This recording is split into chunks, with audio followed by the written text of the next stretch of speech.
ಸಾಕಷ್ಟು ನೊಂದಿದ್ದಾರೆ. ನೊಂದಿರ್ತಕ್ಕಂಥ ಜೀವಕ್ಕೆ ನಾನು ಕೇಳ್ಕೊಳ್ಳೋದು ಇಷ್ಟೇ, ಈ ನೊಂದಿರ್ತಕ್ಕಂಥ ಜೀವಗಳಿಗೆ ಇನ್ನೂ ನೋವನ್ನು ಕೊಡಬೇಡಿ. ಯಾಕಂದರೆ ಸುಮ್ಮನೆ ಫೇಕ್ ನ್ಯೂಸ್ಗಳನ್ನು ಹಾಕೋದ್ರಿಂದ ಇನ್ನೂ ಹೆಚ್ಚು ಹೆಚ್ಚು ಮನಸ್ಸಿಗೆ ಆಘಾತ ಆಗ್ತದೆ. ದಯಮಾಡಿ, ಯಾಕಂದರೆ ಯಾರೇ ಇರಲಿ, ಫ್ಯಾನ್ಸ್ ಇರಲಿ ಅಥವಾ ಯಾರ ಅಭಿಮಾನಿ ಯಾರೇ ಇರಲಿ, ನಿಮ್ಮದನ್ನು ನಿಮಗೆ ಇಟ್ಕೊಳ್ಳಿ. ಆದರೆ ಈ ರೀತಿಯಾಗಿರ್ತಕ್ಕಂತಹ ಒಂದು ತೊಂದರೆನ ಕೊಡಬೇಡಿ ಅಂಥೇಳಿ ನಾವು ಅವ್ರನ್ನ ಕೇಳ್ಕೊಳ್ತಾ ಇದ್ದೀವಿ. ನಂತರ ಇನ್ನೊಂದು ಭಾಳ ಮುಖ್ಯವಾಗಿರ್ತಕ್ಕಂಥದ್ದು, ಸರ್ಕಾರ ಸಾಕಷ್ಟು ಕೆಲಸವನ್ನು ಮಾಡ್ತಾ ಇದೆ, ಈ ನಿಟ್ಟಿನಲ್ಲಿ ಮಾಡಿದೆ. ಪೊಲೀಸ್ ಇಲಾಖೆ ನಾವು ನಿಜಕ್ಕೂ ಈಗಾಗಲೇ ಇಬ್ಬರು ಸುಪ್ರೀಂ ಕೋರ್ಟ್ಗೂ ಸಹ ಇಬ್ಬರು ಸರ್ಕಾರ ನೇಮಕ ಮಾಡಿದೆ, ಇಬ್ಬರು ವಕೀಲರುಗಳನ್ನು.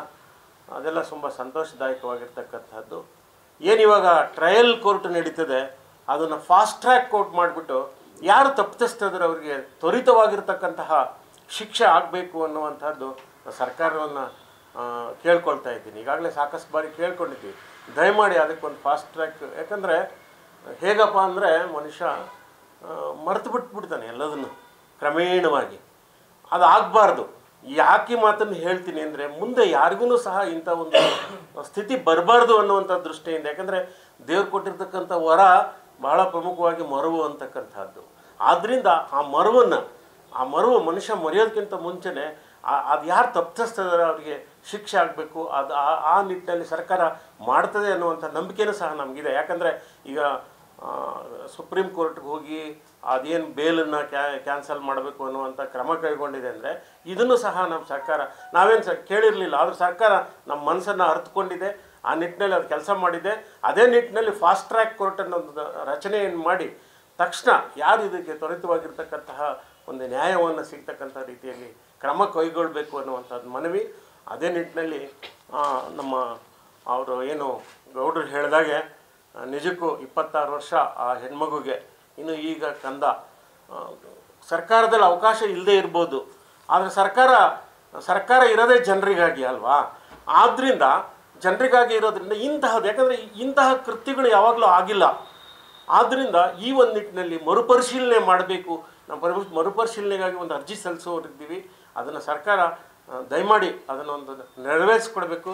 ಆ ಮಗುಗೆ ಮತ್ತು ಆ ತಾಯಿಗೆ ಒಂದು ಕೆಲಸವನ್ನು ಕೊಟ್ಟು ಒಂದು ಸುಖವಾದಂತಹ ಸುಖ ಅನ್ನೆನಿಸಿ ಕಾಣೋಕ್ಕಾಗಲ್ಲ, ಅದು ಜೀವನ ಪರ್ಯಂತನೂ ಅವರ ಕೊರಗಿದ್ದೇ ಇರ್ತದೆ. ಆದ್ದರಿಂದ ಈ ಒಂದು ನಿಟ್ಟಿನಲ್ಲಿ ಸರ್ಕಾರ ಕ್ರಮ ಕೈಗೊಳ್ಳಬೇಕು, ಅವರಿಗೆ ಕೆಲಸ ಸಿಗೋ ನಿಟ್ಟಿನಲ್ಲಿ ಅನ್ನುವಂಥದ್ದು ನನ್ನ ಭಾವನೆ. ಅದನ್ನು ಸರ್ಕಾರ ನಡೆಸ್ಕೊಡ್ತದೆ ಅನ್ನುವಂಥದ್ದು ಸಹ ನಾನು ಇಚ್ಛಿಸ್ತೀನಿ.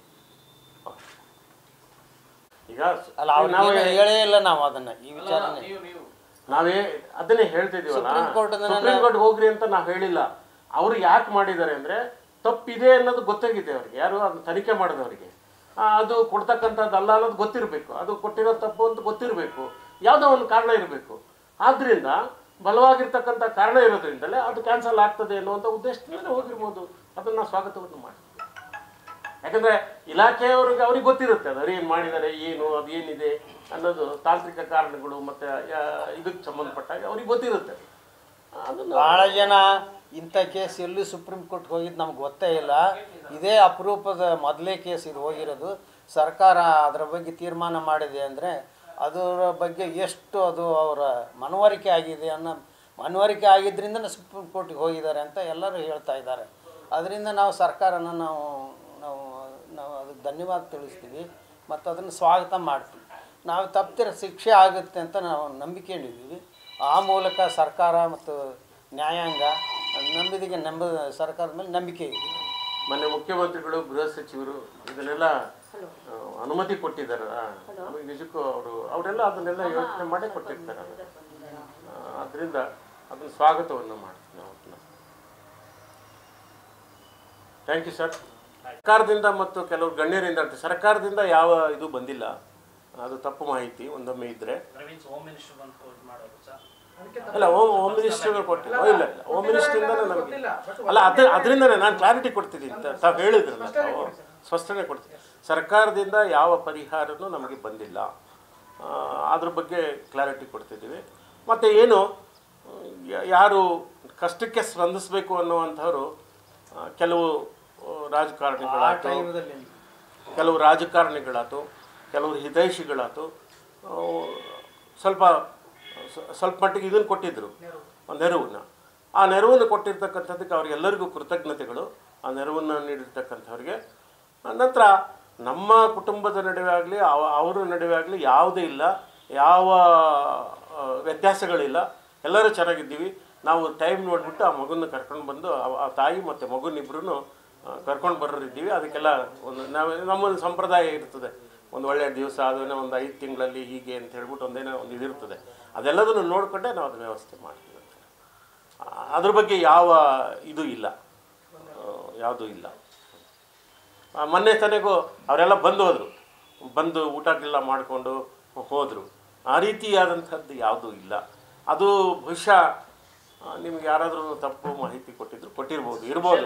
ಯಾಕಂದರೆ ಸೋಷಿಯಲ್ ಮೀಡಿಯಾದಲ್ಲಿ ದಯಮಾಡಿ ನಾನು ಅದೇ ಪದೇ ಮನವಿಯನ್ನು ಮಾಡ್ಕೊಳ್ಳೋದು, ನೋವಾಗಿರೋರಿಗೆ ಮತ್ತೆ ನೋವನ್ನು ಕೊಡಬೇಡ್ರಿ ಅಂತ ಹೇಳಿ ಮನವಿ ಮಾಡ್ಕೊಳ್ತೀನಿ. ದಯಮಾಡಿ ನೋವು ಆಗಿದೆ, ಮತ್ತೆ ಸುಮ್ಮನೆ ಫೇಕ್ ನ್ಯೂಸ್ಗಳನ್ನೆಲ್ಲ ಕೊಟ್ಟು ನೋವನ್ನು ಮಾಡಬೇಡಿ ಮತ್ತೆ ಅಂತಕ್ಕಂಥ ಮನವಿ. ನ್ಯೂಸ್ ಫಸ್ಟ್ ನಿರ್ಭೀತಿಯಿಂದ ನಿಮ್ಮ ಪರವಾಗಿ.